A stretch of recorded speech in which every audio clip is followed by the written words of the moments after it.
এই কাঁঠাল দানা দিয়ে কুমড়ো শাকের রেসিপিটা কিন্তু খুবই সুন্দর খেতে হয়। তা বন্ধুরা, আপনাদের কাছে অনুরোধ রইল এইভাবে সম্পূর্ণ নিরামিষভাবে আপনারা বানিয়ে নেবেন, দেখবেন খেতে খুবই ভালো লাগে। নমস্কার বন্ধুরা, সবাইকে মনের মতো রান্নাতে স্বাগত জানাই। আমি আজকে আবারও একটা রেসিপি নিয়ে চলে এসেছি আপনাদের কাছে, কাঁঠাল বীজ দিয়ে কুমড়ো শাকের রেসিপি। তো বন্ধুরা, আমি কিভাবে এই রেসিপিটা বানিয়েছি আপনারা প্রথম থেকে শেষ পর্যন্ত ভিডিওটা স্কিপ না করে দেখতে থাকুন।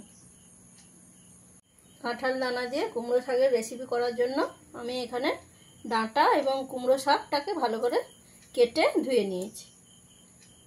আর নিয়েছি কাঁঠালের বীজ। আমি এখানে কাঁঠালের বীজগুলো নিয়ে উপরে যে সাদা কভারটা থাকে সেই খোসাটা আমি পরিষ্কার করে দিয়েছি, দিয়ে দুফালি করে কেটে নিয়েছি, নিয়ে জল দিয়ে ভালো করে ধুয়ে নিয়েছি। একটা বাটি নিয়ে নিয়েছি, তার মধ্যে দিয়ে দিলাম 1.5 চামচ সাদা সর্ষে, আর দিচ্ছি 1.5 চামচ পোস্ত।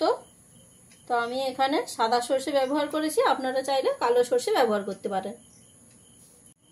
এবার এর মধ্যে জল দিয়ে দেবো।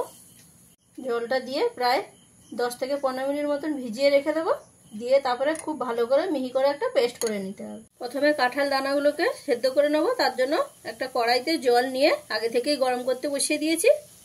তার মধ্যে দিয়ে দিলাম কাঁঠালের দানাগুলো।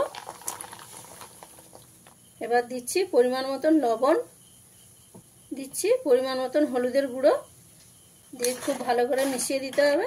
মিশিয়ে নিয়ে এবারে ঢাকা দিয়ে কিছু সময় আমি সেদ্ধ করে নেব। কাঁঠাল দানাটাকে আমি প্রায় 10 মিনিট মতন সেদ্ধ করে নিয়েছি। ঢাকা খুলে দিচ্ছি। দেখুন খুব ভালোভাবে সেদ্ধ হয়ে গেছে। এইভাবে সেদ্ধ করে নিলে কাঁঠাল দানার যে কষটা থাকে সেটা কিন্তু বেরিয়ে যায়। তো এবারে দানাগুলোকে তুলে নিচ্ছি।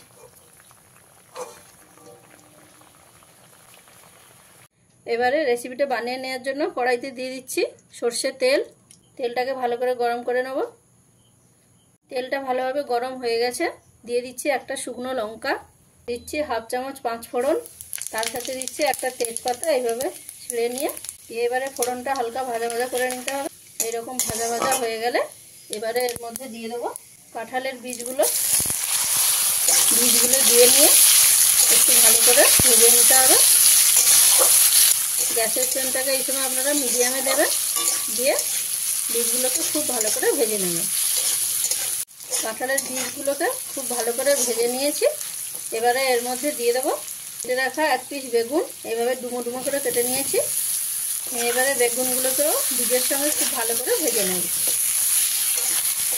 বেগুনগুলো দিয়ে খুব ভালো করে ভেজে নিয়েছি। এবারে এর মধ্যে দিয়ে দেবো 6-7 পিস কাঁচা লঙ্কা, দিয়ে একবার ভালো করে মিশিয়ে দেবো। মেশানো হয়ে গেলে এবারে কুমড়ো শাকগুলো এর মধ্যে দিয়ে দেবো, ডাঁটা এবং শাক।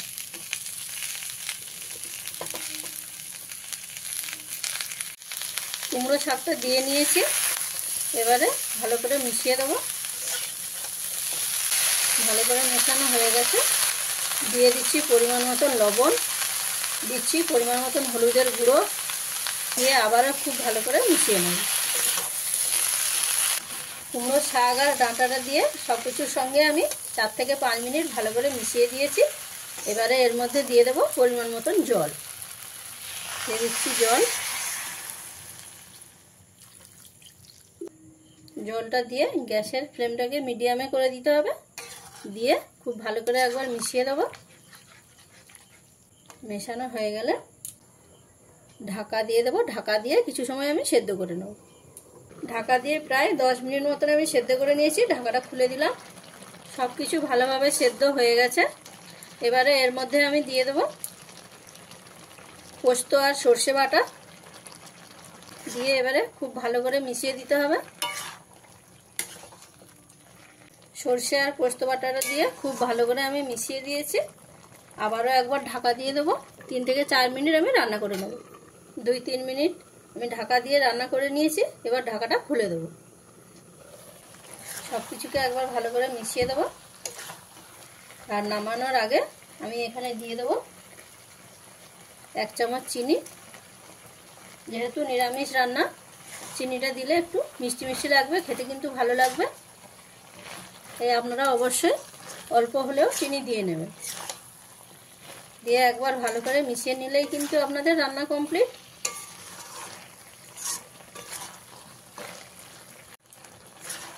তাহলে বন্ধুরা, আমি যেভাবে সিম্পলভাবে একদম ঘরোয়া পদ্ধতিতে কুমড়ো শাকের রেসিপিটা আপনাদের করে দেখালাম, আপনাদের অবশ্যই ভালো লাগবে।